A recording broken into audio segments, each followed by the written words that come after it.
욥기 1장 13절에서 마지막 22절까지 말씀 한 절씩 교독합니다. 하루는 욥의 자녀들이 그 맏아들의 집에서 음식을 먹으며 포도주를 마실 때에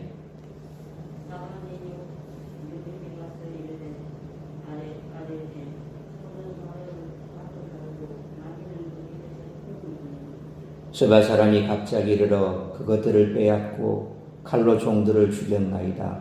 나만 홀로 피하였으므로 주인께 아래로 왔나이다.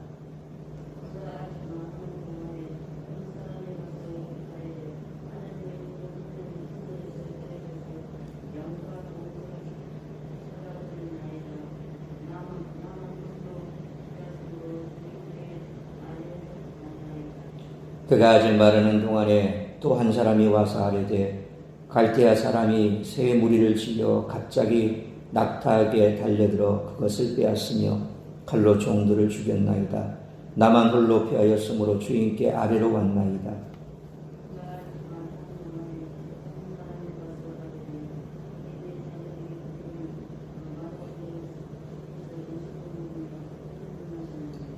거친들에서 큰 바람이 와서 집 네 모퉁이를 치매 그 청년들 위에 무너짐으로 그들이 죽었나이다. 나만 홀로 피하였으므로 주인께 아래로 왔나이다 한지라.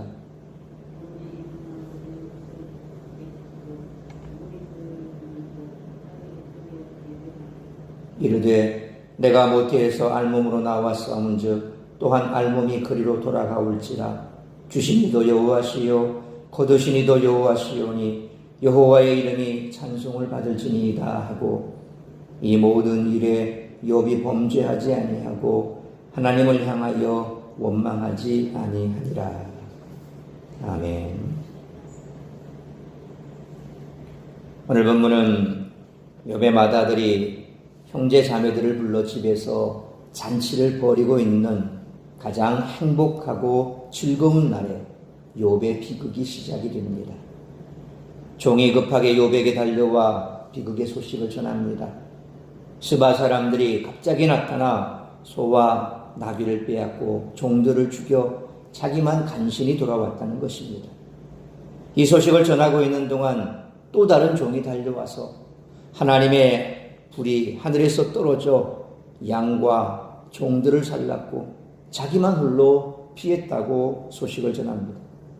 아직 종의 말이 다 끝나지도 않았는데 다른 종이 또 들어와 하는 말이 갈대아 사람의 새 무리가 갑자기 나타나 낙타를 빼앗고 칼로 종들을 죽였다는 것입니다. 이 종이 여전히 말하고 있을 때 다른 종이 들어와서 전한 소식은 가장 고통스러운 사건이었습니다. 욥이 가장 사랑하고 아꼈던 자녀들이 맏아들의 집에서 잔치를 하고 있을 때에 들에서 큰 바람이 불어와 집에 네 모퉁이를 쳐서 집이 무너져 그들이 몰살당했다는 것입니다. 이 비극적인 사건은 모두 하루 동안에 발생했습니다. 한 가지 사건만으로도 감당하기 쉽지 않았을 텐데 욥은 네 번의 불행한 사건을 통해 그동안 쌓아왔던 모든 소유물과 가장 소중하게 여겼던 자녀들을 한순간에 잃었습니다. 이렇게 갑자기 어려운 시험 앞에서 우리는 어떻게 반응을 할까요? 욥은 주저없이 고통과 아픔을 드러냈습니다. 겉옷을 찢고 머리를 밀고 땅에 엎드렸습니다. 그리고 아무도 예상하지 못한 말을 쏟아냈습니다. 모태에서 알몸으로 나왔은즉 알몸으로 돌아가는 것은 누구도 부인할 수 없는 사실이다. 모든 것을 주신 주님이 다시 거두어 가시는 것이니 원망할 필요가 없다. 그동안 하나님이 주신 것이므로 살아왔기에 하나님이 주신 것이므로 살아왔기에 그것만으로도 감사하다. 이런 이해할 수 없는 고백을 내뱉습니다. 이처럼 오히려 욥은 하나님을 찬양했습니다. 이로써 욥은 조건 없는 믿음이 가능함을 보여주었습니다. 우리라면 이러한 엄청난 불행 앞에서 욥과 같은 경건을 유지할 수 있을까요? 말씀 앞에 우리 자신을 돌아볼 수 있기를 축원합니다. 사탄은 잔인하고 무자비하게 욥을 공격했습니다. 단번에 욥이 가진 모든 것을 없애버렸습니다. 그러나 욥은 소유하고 있던 모든 것을 잃어버린 순간에 자신이 진실로 하나님을 경외하는 사람임을 드러냈습니다. 우리는 어떤 상황에서도 하나님을 예배하는 모범을 오늘 본문에서 볼 수 있습니다. 따라서 이와 같은 오늘 본문의 말씀을 통해 우리들이 깨달아야 할 것은 첫째로 13절로 19절 말씀처럼 모든 것을 잃는다 해도 하나님과의 관계만은 잃지 말아야 한다는 것입니다. 13절로 14절 말씀처럼 욥과 자녀들은 평안한 일상을 누리고 있었습니다. 욥의 맏아들이 형제 자매들을 다 불러 잔치를 즐기고 있던 어느 날이었습니다. 욥에게 첫 번째 재앙이 찾아왔습니다. 그 재앙이란 15절 말씀처럼 스바 사람들의 습격이었습니다. 스바 사람들은 훗날 아라비아 남단에 정착한 이들로 욥의 시대에는 여기저기 다니며 장사를 하던 그런 사람들로 여겨집니다. 이들은 욥의 소와 나귀를 빼앗고 종들을 죽였습니다. 두 번째 재앙은 자연재해로 발생했습니다. 16절 말씀처럼 하나님의 불이 양과 종들을 불태워버린 것입니다. 세 번째 재앙은 17절 말씀처럼 갈대아 사람들의 습격이었습니다. 갈대아 사람들은 티그리스강 주변에 거주했던 이들로 욥이 살았던 족장 시대에는 여러 지역을 떠돌아다니며 불황 생활을 했던 자들인 것 같습니다. 마지막 재앙은 함께 모여있던 욥의 자녀들이 집이 무너지는 바람에 몰살당한 것이었습니다. 첫 번째 재앙과 세 번째 재앙은 사람들로부터 온 재앙이고 두 번째 재앙과 네 번째 재앙은 자연으로부터 온 재앙입니다. 고대 근동에서 숫자 4는 완전함을 상징했습니다. 다시 말하면 네 재앙은 욥이 당한 일이 완전한 비극, 총체적 시련임을 암시합니다.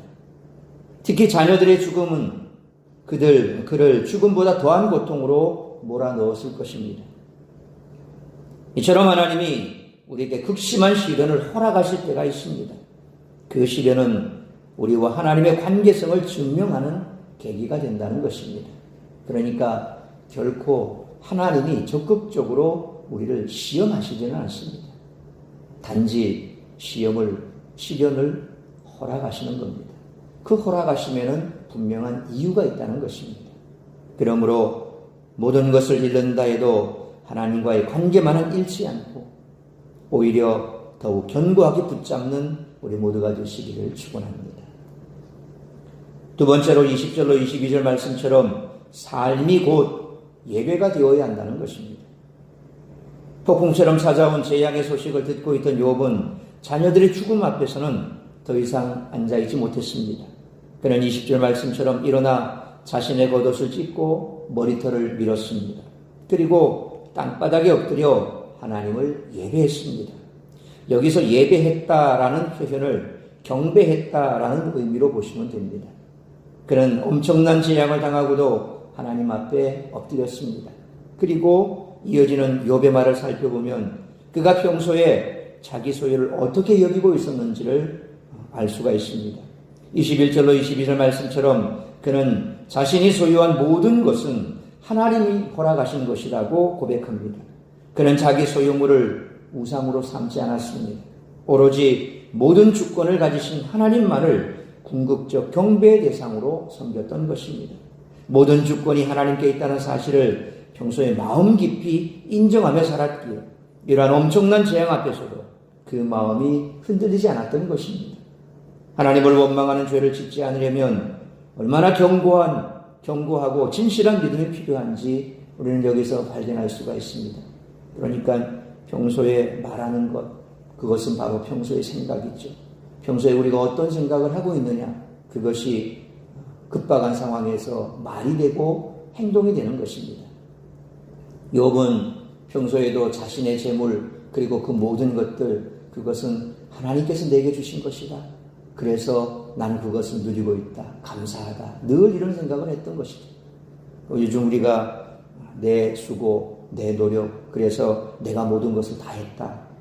그래서 그 모든 노력이 나에게서부터 나온 것이기 때문에 그래서 그것을 움켜쥐고 놓으려 하지 않고 또 그것에 목숨 걸고 살아가는 사람이 얼마나 많습니까? 그 모든 것이 하나님께서 나에게 주신 것이요, 나는 그저 그것을 맡은 자고, 그것이 바로 청지기 정신 아닙니까? 청지기 정신이 평소에도 있는 사람은 물질 때문에 하나님을 떠나지 않습니다. 자신이 가지고 누리고 있는 것 때문에 하나님을 버리지 않습니다. 욥이 바로 그런 사람이었죠. 평소에도 그가 그러한 진실된 마음을 가지고 있었기 때문에 이런 급박한 시간의 상황에서도 그런 결코 하나님 앞에 입술로 범죄치 않은 것입니다. 욥이 절망 속에서 드린 경배는 예배의 본질이 무엇인지를 잘 보여줍니다. 하나님의 주권을 인정하는 것이 바로 예배입니다. 그러므로 우리의 삶이 곧 예배가 되어야 합니다. 이것이 하나님을 경외하는 사람의 모습입니다. 자기 소유에 대한 권리뿐만 아니라 자신의 인생 자체에 대한 권리가 주님께 있음을 인정하는 진정한 예배를 드리는 예배자가 되시기를 축원합니다. 사랑하는 성도 여러분, 욥은 너무나도 사랑했던 자녀들을 잃었습니다. 하지만 그의 슬픔이 분노나 원망으로 바뀌지는 않았습니다. 왜냐하면 모든 것이 하나님의 것임을 인정하는 믿음이 그에게 굳건히 뿌리 박혀 있었기 때문입니다. 예수 그리스도 안에서 구원받은 성도의 믿음도 이와 같아야 할 줄 믿습니다. 그러므로 구원이 오직 예수 그리스도에게서 온 것이며 삶의 모든 것이 하나님의 은혜임을 기억하고 온전히 예배하는 삶을 살아가는 우리 모두가 되시기를 주님의 이름으로 축원합니다. 기도하겠습니다. 걸어가신 아버지 하나님, 은혜와 사랑을 감사합니다. 오늘도 말씀으로 예배로 이 하루를 시작하게 하셨으니 감사합니다. 오늘 우리에게 주신 말씀 가슴에 새기며 주께서 우리의 삶 가운데 허락하신 그 모든 것들은 하나님의 뜻이 있다는 것입니다. 그것이 축복이든 그것이 시련이든 어떠한 것이라도 하나님께서 허락하셔야 우리에게 미칠 수 있음을 우리는 잘 알고 있습니다. 오늘 욥이 급작스럽게 당했던 그 네 가지 모든 재앙들을 바라보면서 욥은 결단코 입술로 범죄치 않고 그저 그런 상황 속에서도 주신 이도 여호와시고 또한 그것을 가져가시는 이도 여호와시니 여호와께서 영광을 받으실 것이라고 찬양을 받으실 것이라고 고백한 그 고백은 오늘 우리에게 큰 울림을 줍니다. 내가 살아가면서 누리는 그 모든 것은 내 것이 아니요 하나님의 것입니다. 내 목숨조차라도 하나님께서 나에게 주신 것입니다. 그러므로 평소에 욥과 같이 내게 주신 그 모든 것들 하나님의 것인 줄 아는 청지기 의식을 가지고 그래서 그것을 누릴 수 있게 허락하신 것에 감사하고 또 그것을 하나님께서 취해 가신다 할지라도 하나님의 뜻이 있는 줄 알고 하나님 앞에 그 모든 것들을 내려놓고 하나님만을 바라볼 수 있는 삶으로 예배하는 우리 모두가 될 수 있도록 은혜를 베풀어 주옵소서. 오늘 이 한 날도 우리가 어떤 일을 만날지 알 수가 없습니다. 그와 그 모든 일들은 하나님이 허락하시기에 우리에게 미치게 되는 줄 믿습니다. 그러므로 오늘도 우리가 어떤 일을 만난다 할지라도 하나님만을 바라보며 하나님 앞에 기도하며 또 그 일을 통하여서 이루고자 하는 하나님의 뜻이 무엇인지 묻고 기도하며 간구하며 주님만을 바라보며 승리하는 우리 모두가 될 수 있도록 은총 내려 주옵소서. 이 모든 말씀 우리 주 예수 그리스도 이름으로 기도하옵나이다. 아멘.